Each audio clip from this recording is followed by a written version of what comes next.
for so long, and now they have revealed their true face, trying to assault the Egyptian army, trying to assault the Egyptian people, and trying to import instability and unrest to the country. Yes. So back to what's happening in Sinai. It's a group of affiliated. Before you head to that, I think I agree with you that the part that we also should start mentioning North and South Sinai instead of speaking about Sinai at large, because this will give the difference between how this is calm and how this is having really serious no operations. comparison at all, actually. Yeah. Back to what we were saying, it's a group of radical groups from Al Qaeda, North Africa, from Al Jihad, from Kataib al Qassam, Sarai al Quds, more affiliated groups to the radical movements in Palestine, which is Hamas, of course, the mother group, which is affiliated to the Muslim Brotherhood. They are all under the umbrella of the Muslim Brotherhood, by the way. They have all came from under the cloak of the Muslim Brotherhood, by the way. Even Al Qaeda? All of them. Who is leading Al Qaeda? It's Ayman al Zawahiri. Who is Ayman al Zawahiri? One of the members of Al Jihad. Who is Al Jihad? Affiliated group to the Islamic radical groups. Who invented this? Sayyid Qutb. Who is Sayyid Qutb? Is a Muslim Brotherhood. As simple as this. Mm-hmm. So that's the connection. Exactly. So now they had a chance under the former regime, if we can call it a regime, because it wasn't a regime, under this ruling party of Hurriya al Adala, they managed to give political cover for radical groups, giving pardon to people who were sentenced in a civilian courts to death, killing other peoples, attacking Christians, killing and murdering media people and officials. And they were condemned in a very free and fair trials.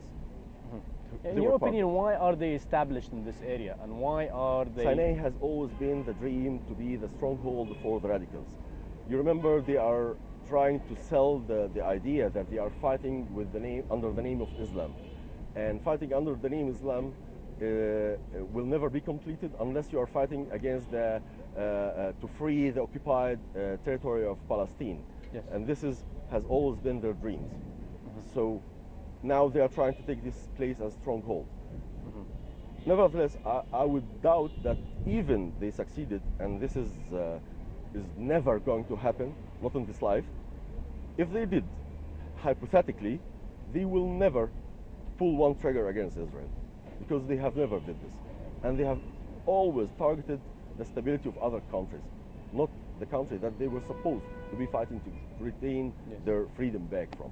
Yes. So do you think they are controlled somehow towards other interests? I can tell because if this is the purpose, like you mentioned, they are not doing really much, pretty much, towards this purpose. The optimum target is to clean Sinai, and we will never let Sinai go.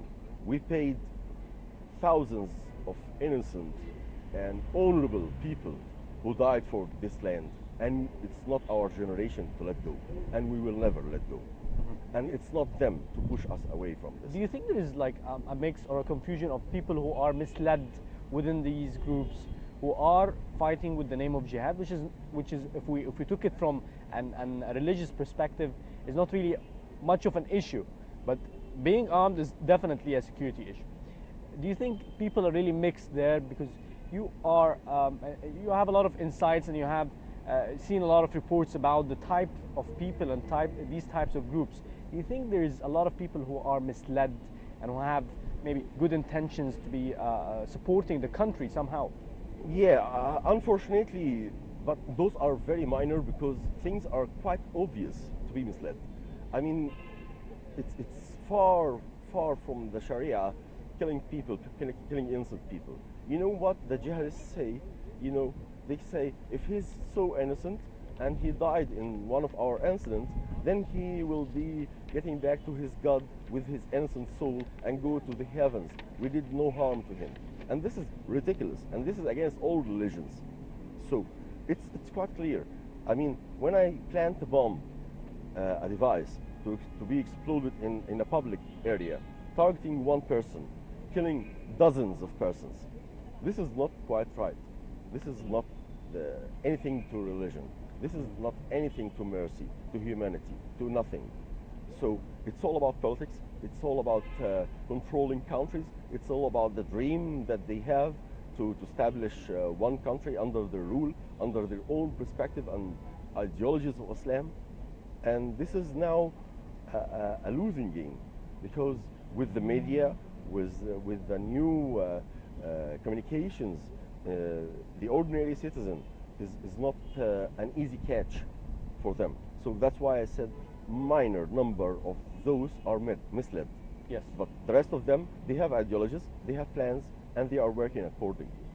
So you definitely understand that these days we live the era of there is a lot of mistrust, there is a lot of conspiracy theories.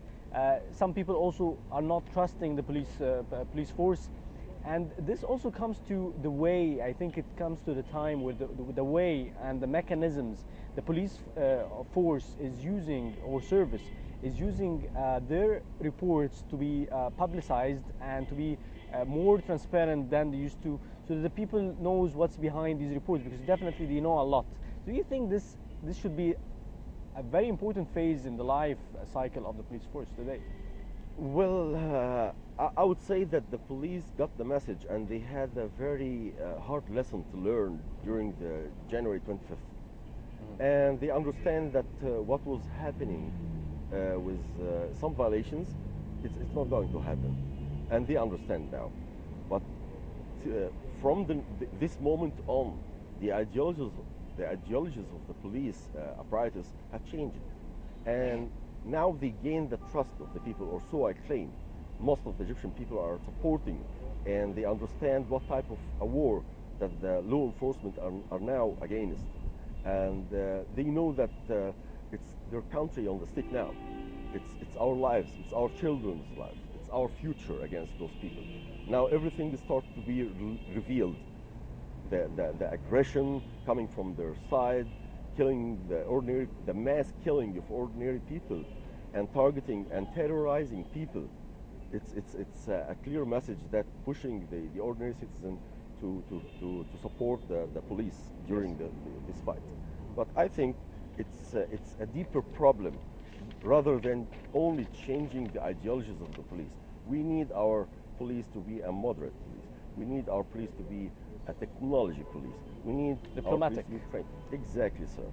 We need to leverage the advanced technology nowadays for the sake of the security sector. Yes, that's true. Finally, Shams Safieddin, security expert, I'd like to thank you very much. It has been really a pleasure to host you with us at Nile Show. Thank you, sir. Thank you very much. Now let's move on for a very short break. I'll be returning back for more.